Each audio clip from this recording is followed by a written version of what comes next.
Here we go. It's another edition of the Ellen Carrington Show. We will be continuing our discussion from yesterday of the wrestling moments that make fans cringe. But first, let's get to a few happenings from earlier this week.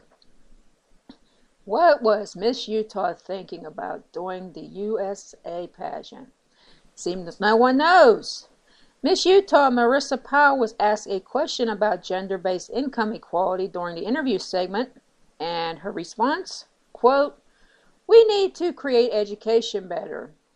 In my opinion, she never really answered the question, but somehow she managed to finish in 4th place. And this is an example of what happens when young girls are taught to be all boobs and have few brains, focusing more on their looks instead of education. In the 21st century, it appears some women weren't taught to think and speak on what's important or form opinions on important issues that affect our world and our lives. Ms. Powell came off as never before contemplated the topic of gender inequality. This was a simple question, at least from my perspective. I'd almost dread to see the outcome of something far more difficult, so come on, I don't have a fancy degree, and I could have even answered this question, so that says something. But, in any case, since we hear often girls have goals, are educated, and do charitable work, but when it comes down to the brass tacks, Miss Utah managed to place ahead of other contestants who may have responded to her question with a far more intelligent answer. But, since probably weren't as beautiful from the judges' perspective, they pretty much were looked over. Another point proven that women can be articulate and sincere, but heaven forbid a hair is out of place or they have lipstick on their teeth. Hey, shave off some points in those cases. This is all just my personal opinion, but I found quite a few people who also viewed the YouTube video. They agree with me. And while we're talking about that, here's an article from Yahoo Shine I found fascinating. Gloria Shorinova, who has a popular following on YouTube with her show The Beauty Adjustment video series, spoke out about being an overweight woman with a boyfriend who isn't. I subscribe to Gloria's YouTube channel, and she is just an amazing person. Bless her heart. But the Yahoo Shine feature discussed how the couple got confused looks when they walked down the street, were the subject of both quips and unkind comments. And my particular favorite was the response Gloria felt like saving when people asked how they had sex. And I quote her directly, "If you have to ask, clearly you missed an important class back in 5th grade. God love her. She's just fantastic." But I'll post a link to her channel at the end of the show today on our Facebook page. But in any case, people need to stop emphasizing on appearance and start focusing on substance. You know, all bodies are beautiful, and people from all walks of life deserve to be loved, no matter what they look like. So think about that one for a little while before you give a smart answer like, "Oh, really? That guy could do better." Who's to say the lady who isn't a size 2 can't do better, huh? You agree with me, ladies? I'd like to hear your comments on that one. But while we're staying on track on the media, is Kraft's new Zesty salad dressing ad. Too zesty. If you haven't seen it yet, the Let's Get Zesty print ad shows a naked man with a strategically placed picnic blanket covering his private parts with the words, "Silverware optional," and "Let's Get Zesty" in the corner. A group called 1 Million Moms lashed out online against the company, calling the ad, quote, "disgusting," and the company, quote unquote, has gone too far. The often shirtless male, known only as the Zesty Guy, also appears in a series of racy commercials for the Zesty Italian salad dressing. Excuse me. Allergies on the rampage, people. But anyway, Kraft reported that the feedback from consumers has mostly been positive. For years, many companies have used the old sex sells angle to advertise various products, but I certainly never considered that salad dressing could be one of them. You'll certainly hear no complaints on my part in any case. Suggestive type ads used women to sell products as long as advertising existed. Hey, why not have one featuring men once in a while? We ladies want something to look at too. What's the problem here? But like the Cheerios ad featuring a biracial family I mentioned a few shows back, I saw absolutely nothing wrong with the Zesty ads. And to be honest, come on people, lighten up. It's the 21st century. We're in 2013. You know, you've seen one wang, you've seen one set of boobs, you've pretty much seen them all. And plus, I've heard of so-called quote-unquote reality shows and cable channel programs doing a heck of a lot worse. So, come on. It's an ad. Get over it. While we're on the subject of men, guys, are you really to blame for menopause? Think about this one. According to an article in Science World Report, in our evolutionary past, men's preference for younger women made fertility pointless for older ones, which eventually led to said older women going into menopause. Now, many of us thought this alleged study was rather goofy, since early history clearly shows that many people didn't live past their mid to late 30s, which is still childbearing age for the most part, as many of us know. Back in the day, living past the age of 30 was considered quote-unquote old, in contrast to our present, century. Hey, 2013, you're 30 years old. You're still pretty much a young chick or guy or whatever. Now, even at my age, we're still relatively young. But hey, that's how things changed. I'm going to post a link to this report, and you're welcome to draw your own conclusions. Maybe leave a comment on our page about that. But men causing menopause, I'm among those people who think it's bunk, okay? We're going to get off of that and ask another question at the Get your minds boggling today. Would you trust someone who is rude to a waiter? It seems rudeness in public places happens to be the latest trend, particularly in restaurants. But did you know that the way people treat restaurant staff could reveal their character? Yeah, think about that one too. Rachel Cook wrote in The Guardian that anyone who is rude or patronizing to waiters are the best people to avoid. Ranking up there with rudeness are customers who treat wait staff as if they are invisible, or poor tippers, and reprimanding staff beyond the point of reason for minor, or sometimes imagined, slights. No matter how annoying it may be to be given an expensive bill, wonder why the table that came in after you were served first, or your dinner arrived cold, it's always good to be polite to waiters and waitresses. Actually, it's very polite to be a good idea to be polite to service staff in general. You know, retailers, fast food people, waiters, waitresses, hotel staff, the list goes on. But a friend of mine in the food industry likes to remind us, it goes back to the old saying, you don't want to mess with people who serve your food or cut your hair. And you know what? She's right. On the other side of the waitstaff coin, get this one. You're going to probably get a kick out of this one, or outraged, whatever the case may be. A waitress received a reprimand of her own. It wasn't the check total that upset one man, but what was written under a special order for his young son.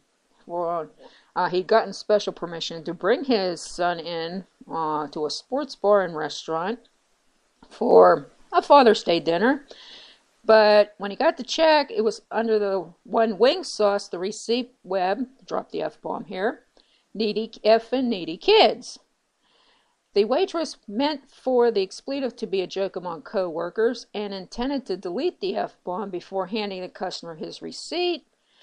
But I guess the place was pretty busy, and she got behind and didn't delete it. Faux pas.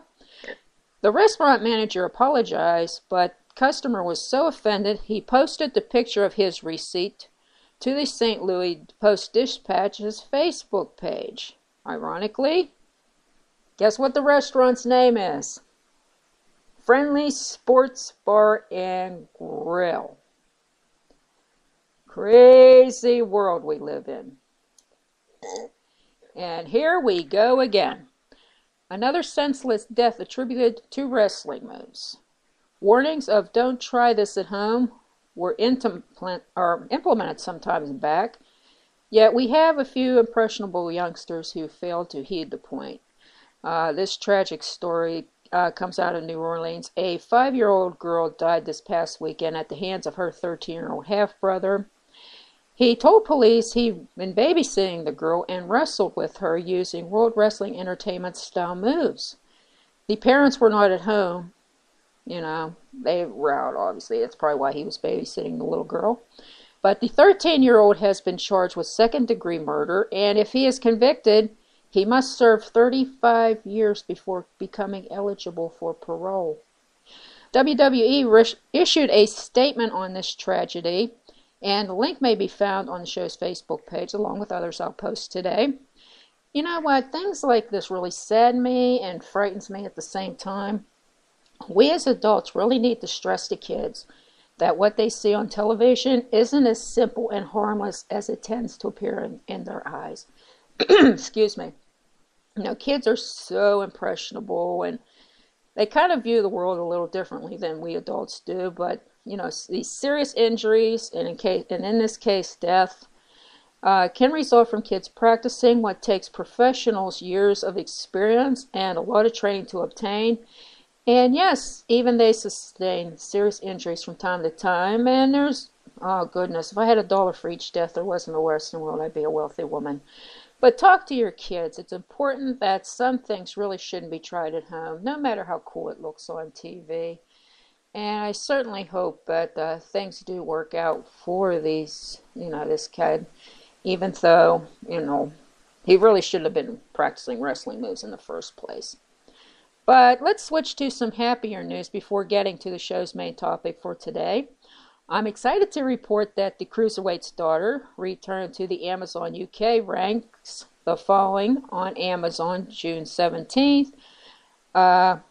It was number 14 in the Kindle store under Individual Sports Wrestling, number 44 in Books, Combat Sports and Self-Defense Wrestling, and number 64 in the Kindle store under Sports. That was Monday. Probably a lot different now, but that's okay, because we know Amazon changes from hour to hour, minute to minute, whatever the place may be. But I did want to share that moment with you and thank everyone for purchasing the book. This was the second book in the Cruiserweight series, and it was released in October 2012. And that brings us to today's main topic, the final part of Wrestling Moments That Make You Cringe. Well, we discussed part 1 yesterday, and more responses have come in since. We'll start off with consider a few Mick Foley mentions. Number 1 was when he took the first fall off the Hell in a Cell with Undertaker. When he took the fall through the cell with Undertaker. Choke slammed on tacks by Undertaker. And the Boiler Room Brawl. Foley versus Paul White. Foley choke slammed off a ladder through a table and glass. Yeah, I think all 4 of those would make Satan cringe. I don't know about you, but I'm cringing just reading it. This is amazing what these responses came in. But here's some other ones that were mentioned. Brock Lesnar landing on his head during the Shooting Star Press at WrestleMania 19. Ooh, I remember that one. Ooh, that made me shiver. And when Brock did the F5 to A-Train on a SmackDown where A-Train landed on his neck. Here we go, going back to guys who trained for years or whatever. Been doing this for years, but yet getting injured or landing the wrong way or whatnot. Undertaker's dive onto Shawn Michaels at WrestleMania 25, they came up short. Woohoo! That made me shiver. Randy Orton landing in tags during the match with Foley at Backlash 2004. The chair shot Undertaker gave Shawn near the end of their Hell in a Cell match at Bad Blood 1997. Dolph Ziggler on this past Sunday's Payback pay-per-view. The fan added that it was hard to watch the end of this match. Lita's suicide dive on Trish right after she came back from neck surgery. Ooh. Randy Savage attacking Ricky Steamboat with the ring bell. Undertaker diving over the ropes when Sim Snuka botched catching him. Yeah, a lot of botches happen. Yeah, it happens. Even, most professionals. This goes back to don't try this at home. Here's some more. When B.J. Whitmer attempted to powerbomb Jimmy Jacobs from the top rope, and they both fell off the top to the floor. Yikes! Yet another fan mentioned that in 1999, Big Show took a Louisville Slugger to the head, causing the bat to break off at the handle and made it look legitimate. It appeared to be real bat, and it was not a pulled, stunt. The shot was sold well, so whether or not this was an actual work is hard to tell. I don't really have an opinion on that one, but I don't think I want to be clubbered in the head with a Louisville Slugger either. Some interesting choices, and I'm sure there are moments that make French Crims forthcoming in the future, and if there are, maybe we'll do another show on this. Now, my choice of a cringe moment still makes the hairs rise on the back of my neck. It was Paul London versus Billy Kidman for the Cruiserweight Championship on the April 7th, 2005 episode of SmackDown. London's head got busted open and required 18 staples to close the injury. This was a very bloody match, especially toward the end, because he was just bleeding big time. But he wrestled through the entire thing. Even when they were asked if he wanted to stop the match, he said no, he wanted to keep on going. You know what? He won that match too, blood and all. A video of this match can be found on Daily Motion. Be warned, it is kind of graphic, so if you're a little oogie about blood, I wouldn't suggest watching it, but, just Google it. Whatever should come up. Yeah, it was a good match nevertheless. But we have a good time here, and I think I'm going to play another song for y'all before we leave today. We'll do another theme that goes from today's show. We'll bring it up in just a moment. This is called Reason. Here's a couple reasons. Mad one, baby. Little one, baby. Elo, filter soul, sick May. Not to get paid. So many reasons. Why so many foods be changing like the seasons? Eye to eye, homeboy. Let's make this money. Mexicans bounce it, turn it. Buying ounces, straight up burning. Fuck what you're earning. Hit the switch. Lift the ride, jiggle the tits. Now watch sparks fly. Off the spray plate. Beat in the trunk that vibrates. Play it on. Hey, pump the brakes. Eyes on the low, low. Bounce up and down. Fuck po-po in the LTD photo. Let your pets hang. Some bang bang. Some shoot 'em up. Bang bang with the thang thang. Sometimes we pour. Sometimes we fall. Do what it takes just to get it all. Love money and the candy paint. For the diamond rings that shine like metal plate. To be more specific, materialistic, and like to lick it before you stick it. We be the reason why you mash up and down the street with a trunk full of beat. California ghetto, phone suppliers, making cars hot, straight popping tires. We be the reason why you mash up and down the street with a trunk full of beat. California ghetto, phone suppliers, making cars hot, straight popping tires. We be the reason. Here's how the story goes. Once upon a time, I was chilling with some bitches, you know, just minding mine. Going over the scenery, bitches drinking beer with me to make us sing close. You know the feeling me, you know I'm not the one to trip. I got banana clips, right under my knuckle down to make another buckle. I tussle with the devil, every ghetto got a fool. Now they talking out of his ass, so I send him to the bed. I pass it to the homie and I go about my way, yeah. I'm your dog, I'm your homie for the day. Anyway, I had to say it, but I play it to the rhythm. I listen to the words you be saying, but I ain't with them. I'm wise to this scoop, got a boot in your ass. Here I go again with my legendary laugh. It's motherfucking little with the man over knee. Now motherfuck your life, bitch, you ain't knowing me. We be the reason why you mash up and down the street with a trunk full of beat.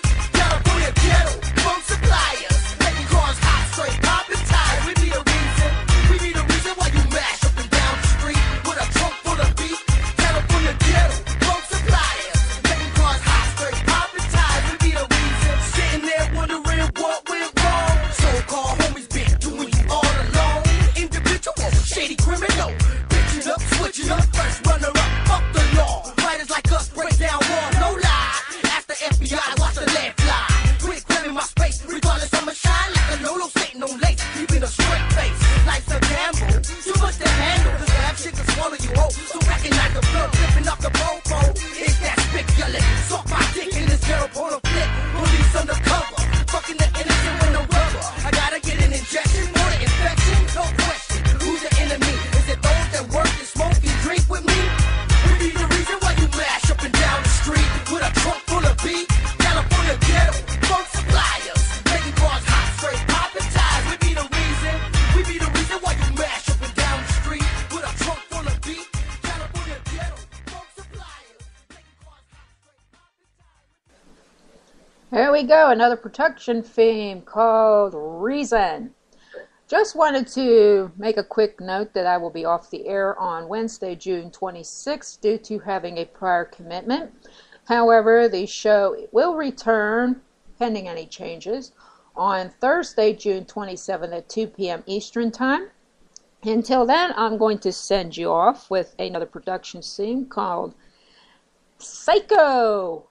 And I wish you all a happy and safe weekend. Take care of yourselves, and I will see you next Thursday.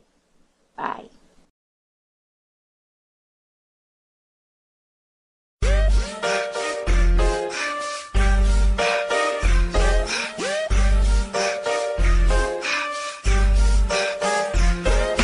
carry my life around with me in a see-through bag, and you got the fucking nerve to ask me why the fuck I'm mad. Different stages, different faces I see up in the crowd. It's them same ass fools that say my mind's in the clouds.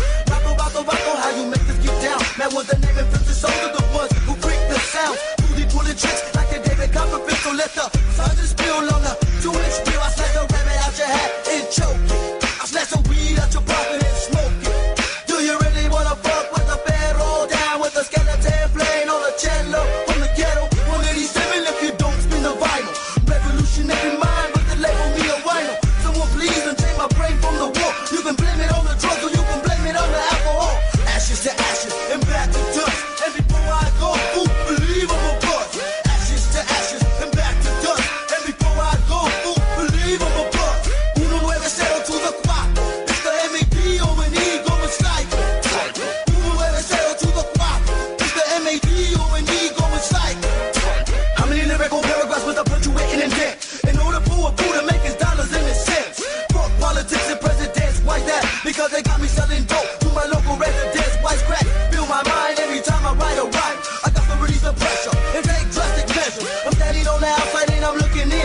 on my friends like a blessing on my sins. Smile in the pen, smiling faces gon' have you catching cases.